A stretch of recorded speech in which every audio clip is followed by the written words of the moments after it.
Welcome to today's edition of the Exploring Mining podcast, featuring stock news from TSX, TSXV, CSE, ASX, NASDAQ, and New York Stock Exchange mining companies, plus interviews with CEOs and leading experts.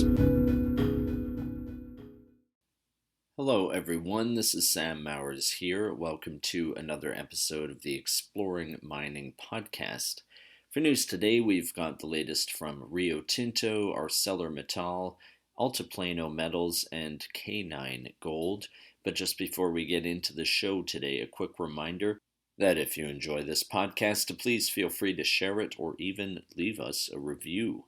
As always, too, I recommend checking out some of the other podcasts on investorideas.com. Some of these include the Cannabis Podcast, the Clean Tech and Climate Change podcast, along with many others, all of which will bring you up to speed on the latest stock news and trends in their respective spaces. All right, so Rio Tinto Group, which trades on the New York Stock Exchange under the ticker symbol RIO, is investing $1.1 billion USD, or about $1.4 billion Canadian, to expand its state-of-the-art AP60 aluminum smelter equipped with low-carbon technology at Complexe Jonquière in Quebec, Canada. This expansion, according to the press release, will enable the company to continue meeting customers' demand for low-carbon, high-quality aluminum for use in transportation, construction, electrical, and consumer goods, and will add 96 new AP60 pots, thereby increasing the capacity by approximately 160,000 metric tons of primary aluminum per year, enough for 400,000 electric cars, for instance. Jacob Stossholm, that's Rio Tinto's CEO, said, quote, "Our AP60 technology is already proven and produces some of the lowest carbon aluminum in the world thanks to the expertise of our highly qualified workforce and access to renewable hydropower. This is the most significant investment in our aluminum business for more than a decade, and it will further strengthen Rio Tinto's high-quality and low-carbon offering to our customers as they also work to reduce their own carbon footprint." End quote. Stock for Rio Tinto is up 3.7% at the time of recording. Next up, ArcelorMittal, which trades on the NYSE under the ticker MT, and steel processing facilities and electrolyzers developer John Cockerell have announced plans to construct the world's first industrial-scale, low-temperature iron electrolysis plant. Called the Voltron plant, it will produce between 40 and 80,000 tons a year of iron plates in its first phase, with production targeted to start in 2027.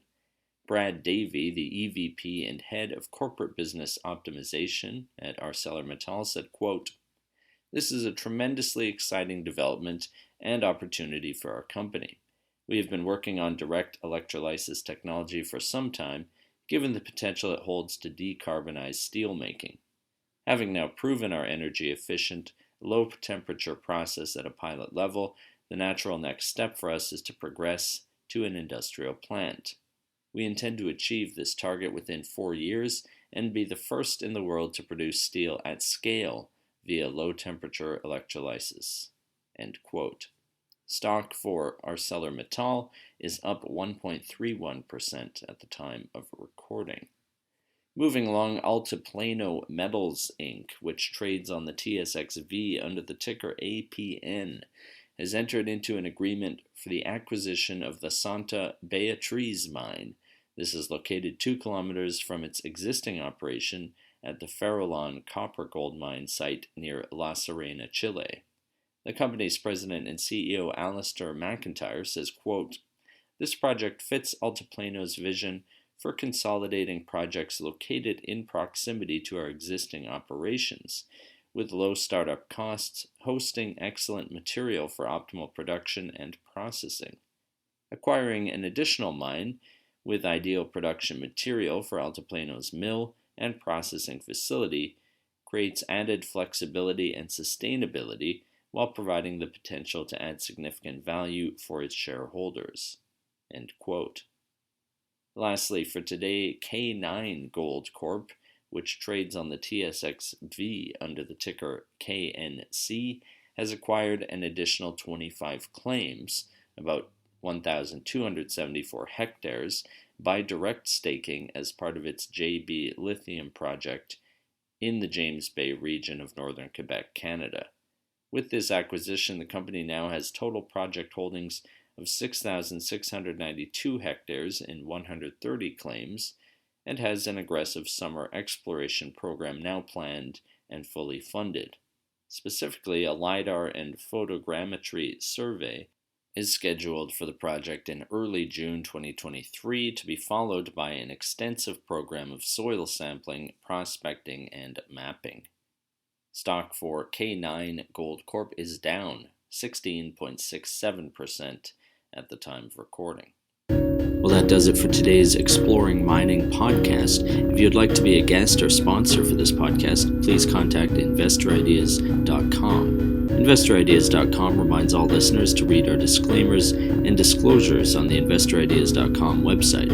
All investment involves risk, and this podcast is not meant to be an endorsement to buy or sell securities or products.